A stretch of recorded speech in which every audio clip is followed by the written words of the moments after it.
নানা চড়াই উতরাইয়ের পর ৫৪ বছরে এসে দেশ পেল ২৩তম রাষ্ট্রপতি। এ নিয়েই আজকের আলোচনা। আমাদের সাথে আজ যুক্ত আছেন প্রবাসী কল্যাণ ও বৈদেশিক কর্মসংস্থান মন্ত্রণালয়ের প্রতিমন্ত্রী নুরুল হক নূর। তিনি স্টুডিওতে উপস্থিত আছেন আমাদের সাথে।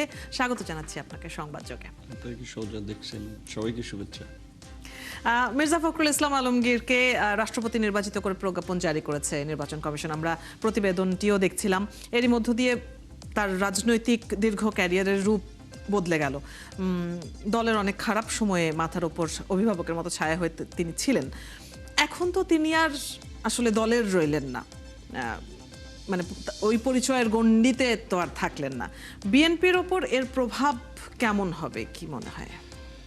প্রথমত হচ্ছে, আমি যারা মির্জা ফখরুল ইসলাম আলমগীরের মতো একজন বরেণ্য রাজনীতিবিদকে বিএনপির প্রার্থী করায় রাষ্ট্রপতি পদে আমি বিএনপির চেয়ারম্যান এবং মাননীয় প্রধানমন্ত্রী জনাব তারেক রহমানকে ধন্যবাদ জানাই। আমি ২০২৩ সালে যুগপৎ আন্দোলনের সময় সমকাল, দৈনিক সমকালে একটি ইন্টারভিউতে, এখন লোটন একরাম সাহেব তখন ছিলেন, ওনার সাথে ইন্টারভিউতে উনি প্রসঙ্গক্রমে বলছিলেন, আপনারা যুগপৎ আন্দোলন করছেন, আপনাদের প্রধান নেতা বেগম খালেদা জিয়া, তারেক রহমান দেশের বাইরে, খালেদা জিয়া কারাগারে, সেক্ষেত্রে আপনারা সরকার গঠন করলে প্রধানমন্ত্রী রাষ্ট্রপতি কী হবে? তখন আমি বলেছিলাম যে আইনি প্রক্রিয়ায় আমরা বিজয় লাভ করলে বেগম খালেদা জিয়া বা তারেক রহমানকে আমরা মুক্ত করে তাদের দুজনে একজনই প্রধানমন্ত্রী হবে, এবং রাষ্ট্রপতি হলে জিয়া পরিবারের বাইরে, জিয়া পরিবারের বিশ্বস্ত হিসেবে এই তারেক রহমানের অ্যাবসেন্সে, খালেদা জিয়ার অ্যাবসেন্সে যেভাবে মির্জা ফখরুল ইসলাম আলমগীর দলের হাল ধরেছেন, এবং এই যুগপৎ আন্দোলনটা আপনারা নিশ্চয়ই খেয়াল করেছেন, বাম ডান বিভিন্ন ব্লকের মানুষকে ঐক্যবদ্ধ করেছিলেন, বিভিন্ন পার্টি অফিসে, ছোট দলেরও পার্টি অফিসে গিয়ে কথা বলে বিভিন্ন দাবিতে একত্রিত করে এবং শেষ পর্যন্ত এক দফাতে নিয়ে গিয়েছিলেন। এখানে কিন্তু মির্জা ফখরুল ইসলাম আলমগীরের একটা অন্যতম ভূমিকা ছিল। তখন আমি এটা বলেছিলাম, তো আমার আজকে ভালো লাগছে যে কথাটা মিলেছে। তো সেই জন্য আমিও শুভেচ্ছা জানাই মির্জা ফখরুল ইসলাম আলমগীরকে, এবং এটা আমাদের এই সময় থেকে আমার মনে হয় আগামী অন্তত ২-৩ দশক না, অনেক দিন ধরেই মানুষকে, রাজনীতিবিদদের জন্য একটা অনুপ্রেরণা হয়ে থাকবে যে একজন তৃণমূলের রাজনীতিবিদ থেকে একেবারে রাষ্ট্রের সর্বোচ্চ জায়গায়। কারণ আপনারা জানেন, তিনি ছাত্র জীবনে বামপন্থী দ্বারা ছাত্র সংগঠন, পূর্ব পাকিস্তান ছাত্র ইউনিয়ন থেকে বাংলাদেশের এখন যে ছাত্র ইউনিয়ন, এটার সাথে সম্পৃক্ত ছিলেন। তারপর শিক্ষকতা পেশায় গিয়েছেন। আবার বাংলাদেশের একটা সংকটে সামরিক শাসনের সময় ৮৬ সালে রাজনীতিতে আসেন এবং ৮৮ সালে পৌর সভার চেয়ারম্যান হিসেবে নির্বাচিত হন, এবং তারপর থেকে বিএনপির সাথে তার পথ চলা। তিনি এর আগে এমপি ছিলেন, প্রতিমন্ত্রী ছিলেন, এবং এখন রাষ্ট্রের সর্বোচ্চ ব্যক্তি হিসেবে নির্বাচিত হয়েছেন। ওনার এই কর্মজীবনে ওনার খুব নেতিবাচক কোনো দিক আমরা দেখেছি, আলোচনা হয়েছে, এরকম আমরা দেখিনি। আওয়ামী লীগের ওই ফ্যাসিস্টের সময় আমি দেখেছি আওয়ামী লীগের লোকেরা ওনার বিষয়ে ওই ধরনের নগ্ন ক্রিটিক করতেন না, কারণ উনি ব্যক্তি হিসেবে সেদিন একজন ডিসেন্ট ব্যক্তি ছিলেন। সেই জায়গা থেকে এটা আমাদের জন্য ভালো যে ওনার মতো একজন গ্রহণযোগ্য ব্যক্তি রাষ্ট্রপতি হিসেবে আছে। এবং এখন যদি রাষ্ট্রের বিভিন্ন পর্যায়ে নেতৃত্ব দেখেন, প্রধানমন্ত্রী হিসেবে মাননীয় প্রধানমন্ত্রী তারেক রহমান নিঃসন্দেহে পিপল সেন্টিমেন্ট ধারণ করে বাংলাদেশের মানুষের প্রত্যাশা পূরণে এগিয়ে যাচ্ছেন। স্পিকার হিসেবে আছেন বাংলাদেশের একজন মুক্তিযোদ্ধা, মুক্তিযুদ্ধের সংগঠক, সাবেক ক্রীড়াবিদ, এবং বাংলাদেশের একাধিকবারের সংসদ সদস্য, ৬ না ৭ বারের সংসদ সদস্য হাফিজউদ্দিন সাহেব, রাষ্ট্রপতি, প্রধানমন্ত্রী, স্পিকার, এরকম বিভিন্ন পদে গুরুত্বপূর্ণ ব্যক্তিরা আছেন। এবং বিএনপি আজ এ পলিটিক্যাল পার্টি হিসেবে যেহেতু তাদের 2/3 মেজরিটি আছে, বিএনপিতে অনেক পোর খাওয়া নেতৃবৃন্দ আছে। যে জিনিসটা বিএনপির অনেকদিন ধরে অভাব ছিল, তাদের একেবারে মানে কর্মী, মানে হচ্ছে যেটা একেবারেই ছাত্রদল ব্যাকগ্রাউন্ডের। তো এখন বিএনপিতে রিজভী ভাইয়ের মতো লোক পার্টির মহাসচিবের দায়িত্ব কার্যত ভারপ্রাপ্ত পালন করছেন। কিছুদিন আগে আপনারা দেখেছেন স্ট্যান্ডিং কমিটিতে সদস্য হিসেবে ডাকসুর সাবেক ভিপি আমানুল্লাহ আমান ভাইয়ের মতো লোকদেরকে অন্তর্ভুক্ত করেছে, এবং মোশাররফ স্যারের মতো প্রবীণরা আছেন, মঈন স্যারের মতো। সব মিলিয়ে বিএনপির দলীয় নেতৃত্বে আমি মির্জা ফখরুল ইসলাম আলমগীরের চলে যাওয়ায়, রাষ্ট্রপতি হওয়ায় নেগেটিভ প্রভাব বা সংকট দেখি না। এটা যদি ধরেন হাসিনার পিরিয়ডে বা ফ্যাসিস্টের আমলে মির্জা ফখরুলের নেতৃত্ব পরিবর্তন হতো, সেটা সে সময় একটা বিষয় হতো। এখন পার্টিকে নেতৃত্ব দেওয়ার মতো তো লোকজন আছেন এবং রাষ্ট্রের অভিভাবক হলেও তো তিনি স্বাভাবিকভাবেই বিএনপির রাজনীতির সাথে তার দীর্ঘদিনের পথ চলা, সেখানে তার দলের ভালো মন্দ নিয়ে তিনি প্রধানমন্ত্রী দায়িত্বশীল পর্যায়ের ব্যক্তিবর্গকে তো যে কোনো পরামর্শ দিতে পারবেন। নিশ্চয়ই। আপনি বলছিলেন যে একদম তৃণমূল থেকে তার রাজনৈতিক ক্যারিয়ার শুরু, জেল জুলুম থেকে শুরু করে রাজপথের আন্দোলনের নানা বাঁক বিএনপি পেরিয়েছে মির্জা ফখরুলকে পাশে নিয়ে। রাজপথ এমন একজন রাজনৈতিক নেতাকে মিস করবে কি? ওনাকে অনেক দিক থেকে মিস করবে। আমি এজ এ ইয়ং পলিটিশিয়ান হিসেবে ওনাকে পছন্দ করি। আপনি জানেন আমি 2018 সালে সেই ছাত্র আন্দোলন থেকে যখন রাজনীতিক বিষয়ে জড়িয়ে গেছি, বিভিন্ন সময় বিএনপির ছাত্র দলের বা এই ধরনের বিভিন্ন পেশাজীবীদের প্রোগ্রামে ইনভাইট করতে অনেক প্রোগ্রাম মঞ্চে ওনার সাথে শেয়ার করেছি, কথা হয়েছে। এবং ওনার একটা কথা আমার কানে বাজে, প্রায় প্রায় বলতেন যে নূর ভাই, এখনকার তরুণদের কি হয়েছে? আমরা তো সে সময়ে জিনিসপত্রের দাম বাড়লে সাধারণ মানুষের অধিকার আদায়ে ছাত্র বিশ্ববিদ্যালয় থেকে একটা প্রতিবাদ, এখন কেন মিছিল বের হয় না? তো আপনি বিপি হয়েছেন, এখন তো আপনার একটা দায়িত্ব, কিছু করতে হবে আমাদের। এভাবে পজিটিভভাবে এনকারেজ করতেন এবং দেখাল আপনার ভবিষ্যৎ আছে। মানে উনি আমাকে তুমি করে বলতেন না, অনেক জুনিয়র যদিও, তারপর আপনি করে বলতেন। এবং আমি যে কয়েকবার আক্রান্ত হয়েছি, আমার খোঁজখবর নিয়েছেন লোকজন পাঠিয়ে, সেদিক থেকে ওনার সাথে আমার একটা বলা চলে একটা ভালো লাগার সম্পর্কই আছে। এবং বাংলাদেশের একেবারেই একটা ইতিহাসের সবচেয়ে ঘৃণিত কর্তৃত্ববাদী স্বৈর শাসক শেখ হাসিনার সময়ে উনি নিজেও কিন্তু শারীরিকভাবে আক্রান্ত ছিলেন। আপনাদের নিশ্চয়ই মনে আছে রোহিঙ্গা ক্যাম্পে যাওয়ার পথে, ত্রাণ দিতে যাওয়ার পথে কিন্তু তিনি ফেনীতে আক্রান্ত হয়েছিলেন। এছাড়া ওনার মতো বয়সে অনেকবার জেলে গিয়েছেন। মাঝখানে আমরাও উদ্বিগ্ন হয়ে পড়েছিলাম যে 24-এর নির্বাচনের, বিশেষ করে 28 অক্টোবর 2023 সালের আপনি যে যুগপৎ আন্দোলনের কর্মসূচি আমরা যারা করেছিলাম, সেই কর্মসূচির পর বিএনপি মহাসচিব মির্জা ফখরুল ইসলাম আলমগীর, আমির খসরু মাহমুদ সহ পার্টির সিনিয়র লিডারদেরকে গ্রেপ্তার করা হয় বিএনপির। এবং সেখানে আমরা শুনছিলাম যে বিএনপির মহাসচিবের শারীরিক ওজন খুব কমে যাচ্ছে এবং এটা তার স্বাস্থ্যের একটা সংকট, বিশেষ করে এটা আমরা একটু উদ্বিগ্ন হয়েছিলাম। তার মধ্যে আবার মাঝখানে ছিলাম মির্জা ফখরুল ইসলাম আলমগীর সাহেবের মেয়ে শামারু মির্জা, উনি মাঝখানে আমাকে একবার মেসেজ দিলেন, তার নাম্বার ছিল, তো বললেন যে বাবা আপনাদের সবাইকে ধন্যবাদ জানিয়েছে, আপনাদের সবাইকে শক্ত থাকতে বলেছে। তো আমি বললাম যে চিন্তা করে, আমরা তো সে বয়স্ক মানুষ, এজন্য তার শারীরিক কন্ডিশন নিয়ে আমরা কনসার্ন, উনি জেল থেকে বার্তা পাঠিয়েছে আমাদেরকে শক্ত থাকতে বলছে। That means he is very energetic এবং সে শক্ত আছে। তো এই গ্রেপ্তার কিংবা হুমকি ধামকি যেটা ওনাকে কখনো টলাতে পারে নাই বা ওনার মনোবল একটু দুর্বল করতে পারে নাই। এবং উনি, আমার মনে হয় যে ওনার রাজনৈতিক এই শেষ বয়সে এই জাতির কাণ্ডারি হিসেবে তার প্রতি যে দায়িত্ব ছিল, সেই দায়িত্বটা তিনি, দায়বদ্ধতাটা ফিল করতেন, যেই কারণেই তিনি শক্ত হাতে হালটা ধরেছিলেন। প্রকৃত অর্থে ওই সময় ওনার মতো একজন ব্যক্তির লিডারশিপ এই জাতির খুব প্রয়োজন ছিল।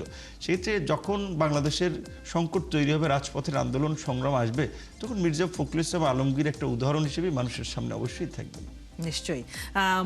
আমি যদি পুরো প্রক্রিয়াটি নিয়ে একটু কথা বলি, এবারের এই যে 23তম রাষ্ট্রপতি নির্বাচন, এই নির্বাচনটি হলো গণতান্ত্রিক উপায়ে অনেক বছর পর একটা উৎসবের আমেজ দেখা গিয়েছে সংসদে। হ্যাঁ, তো এই যে একাধিক প্রতিদ্বন্দ্বী থাকা, ভোট হওয়া, এই গণতান্ত্রিক ধারায় ফেরার বিষয়টি নিয়ে আপনার মন্তব্য কি? নিশ্চয়ই একটা ইতিবাচক দিক, ভালো দিক, যে মানে আমরা যে গণতন্ত্রের একটা প্রাতিষ্ঠানিক রূপদান করতে চাই। এবং আমি বিরোধী দলকে ধন্যবাদ জানাই যে তারা একজন প্রার্থী দিয়েছে রাষ্ট্রপতি পদে এবং তারা বলেছে যে আমরা কোনো নির্বাচনই প্রতিদ্বন্দ্বিতাবিহীন আমরা হতে দেব না। এটা তাদের জন্য ভালো, তারা জানে যে আমরা 100% হারবো, কারণ সংখ্যাগরিষ্ঠ তো 2/3 বিএনপির। তো তারপরেও যে তারা অংশগ্রহণ করেছে, চাইলে ধরেন এটা সবাই আমরা নির্বাচন আগেও জানি যে বিএনপি যাকে সমর্থন দেবে সেই রাষ্ট্রপতি হবেন। তারপরেও বিরোধী দল এই ডেমোক্রেটিক চর্চাকে আরও সুসংহত করার জন্য, মানুষের মাঝে ইতিবাচক ধারণা তৈরি করার জন্য সরকারি দল, বিরোধী দল একটা উৎসব মুখর নির্বাচন সমগ্র জাতি দেখেছে, বিদেশিরা দেখেছে। বাংলাদেশের ফেসিবাদ পতন পরবর্তী সময়ে যে একটা ডেমোক্রেটিক চর্চা আছে, দ্যাটস ভেরি পজিটিভ। এবং আমি অবশ্যই সরকারি দলের পাশাপাশি বিরোধী দলকে আমি এই জন্য অভিনন্দন জানাবো, শুভেচ্ছা জানাবো যে তারা একটা ডেমোক্রেটিক চর্চায় অংশগ্রহণ করেছে। আমি আরেকটু তাদেরকে অভিনন্দন জানাতে পারতাম যদি তার আরেকটা ভালো কাজে অংশ নিতে পারতো, সেটা হচ্ছে সরকারি দল থেকে ডেপুটি স্পিকার পদে কিন্তু বিরোধী দল থেকে অফার করা হয়েছিল শুরুর দিকে। সেটা যদি নিতেন তাহলে ধরেন এই আমরা যে নতুন বাংলাদেশ জুলাই সনদ সংস্কারের কথা আমরা বলছি, সেটা হচ্ছে এই পথে আমরা এগিয়ে যেতে পারতাম। সো আশা করি সামনের দিনগুলোতে তারা ইতিবাচক হবেন। আচ্ছা, রাষ্ট্রপতি নির্বাচন নিয়েই আমরা মূলত আলাপ করছি, তবে এই নির্বাচনকে ধরেই আমি এবারে একটু জুলাই সনদ প্রসঙ্গে আসতে চাই। বিষয়টির অবতারণা আপনিও করলেন। জুলাই সনদে একটা কথা বেশ উল্লেখ আছে যে প্রধানমন্ত্রী এবং রাষ্ট্রপতির ক্ষমতা এবং দায়িত্বের মধ্যে একটা ভারসাম্যের বিষয় বলা হয়েছে। আজ স্বরাষ্ট্রমন্ত্রীর কথায় সংবিধানে কিছু পরিবর্তনের একটা আভাসও পাওয়া গেল। আপনার কি মনে হয় প্রধানমন্ত্রী ও রাষ্ট্রপতির এই যে ক্ষমতা এবং দায়িত্বের যে ভারসাম্যের বিষয়টি, এটির সাক্ষী কি বাংলাদেশ হতে পারে? না, এটা ডেফিনেটলি আমরা বিশেষ করে 31টি রাজনৈতিক দল ও জোট, জাতীয় ঐক্যমত্য কমিশন সহ রাষ্ট্রের প্রয়োজনে যে সমস্ত সংস্কার বিষয়গুলো নিয়ে আলোচনা হয়েছে, সেখানে যতখানি পারা যায় সেটা তো বাস্তবায়নের পথে আমাদেরকে হাঁটতেই হবে। বাংলাদেশের কিছু প্রাতিষ্ঠানিক, আমি বলবো যে আইনি জটিলতা, কিছু বিধিবিধানের কারণে এবং শেষ পর্যন্ত দীর্ঘ 1.5 দশকের ফ্যাসিবাদী সরকার তো কার্যত রাষ্ট্রীয় প্রতিষ্ঠান তছনছ করে দিয়েছে। সে নতুন বাংলাদেশ বিনির্মাণের জন্য আমরা সংস্কারের কথা বলেছি। গণতন্ত্রের প্রাতিষ্ঠানিক রূপদান, আইনের সুশাসন, মানবাধিকার, নাগরিক অধিকার, রাজনীতিবিদ, সরকারের জবাবদিহিতা নিশ্চিত করা। সেক্ষেত্রে এইটা বিএনপি সহ আমরা যে 31টি দল যারা যুগপৎ আন্দোলন করেছিলাম, আমাদের 31 দফা কর্মসূচিতেও কিন্তু আছে যে রাষ্ট্রপতি প্রধানমন্ত্রীর ক্ষমতার ভারসাম্য আনয়ন করা। এবং এই জুলাই সনদ বাস্তবায়নের জন্য আপনারা জানেন ইতিমধ্যে একটা সংবিধানের পার্ট, যেখানে সংবিধান সংশোধন করার প্রয়োজন, সেটা নিয়ে একটা সংবিধান সংশোধনের কমিটি হয়েছে। সেই কমিটি একটা সেটিং করেছে, হয়তো পরবর্তী মিটিংগুলোর আলাপ আলোচনা শেষে সংবিধানের প্রয়োজনীয় সংস্কারগুলো সম্পন্ন করা গেলে হয়তো রাষ্ট্রপতি প্রধানমন্ত্রীর ক্ষমতার যে ভারসাম্যের কথা দীর্ঘদিন ধরে বলা হচ্ছে, সেটি কার্যকর হবে বলে আমরা আশা করি। আপনি বেশ অনেকবারই যুগপৎ আন্দোলনের সময়কার কথা বলছিলেন। সরকারের নানা কিছুর সমালোচনা, জনগণের নানা ধরনের দাবি, এই সব কিছুই মুখ্য ছিল সেই আন্দোলনের সময়টিতে। এরপর সময় বদলেছে, রাজনৈতিক পট পরিবর্তন হয়েছে, দেশের স্বার্থে সরকারের সাথে মিলিত হয়ে কাজ করা শুরু করলেন।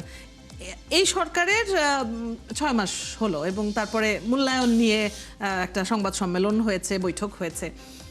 আপনার চোখে যদি এই মূল্যায়নের জায়গাটিকে আমি বলি যে সরকারের 180 দিন আসলে কেমন গেল, বা প্রত্যাশা অনুযায়ী প্রাপ্তির যদি বলি পাল্লা যতটুকু ভারী ছিল, সেই জায়গাটিতে কি একটা সামঞ্জস্য আছে?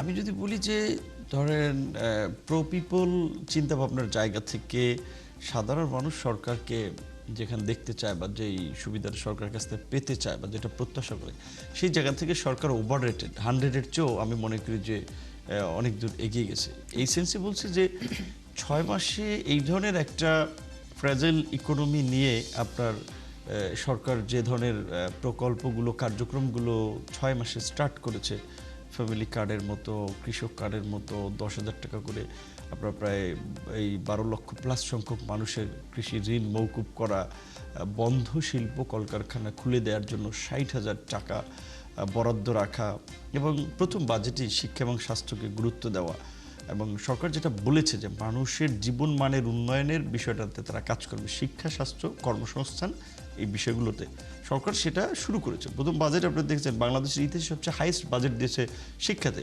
স্বাস্থ্যতে উপজেলা পর্যায়ে যেন মানুষ চিকিৎসাটা মোটামুটি পায়, 51 শয্যার হসপিটালকে 151-তে উন্নীত করেছে, এবং আরও অন্যান্য মন্ত্রণালয় ভিত্তিক পারফরমেন্সের ক্ষেত্রেও যতখানি এগিয়েছে 6 মাস, এটা অসাধারণ। এখানে দুটো জায়গার মনে করি সরকার একটু পিছিয়ে আছে, বা দুটো জায়গায় হয়তো সরকার মানে একবারে শতভাগ যদি আমরা বলি যে স্বয়ং সম্পূর্ণ হওয়া, সেই জায়গাতে একটু গ্যাপ হয়েছে।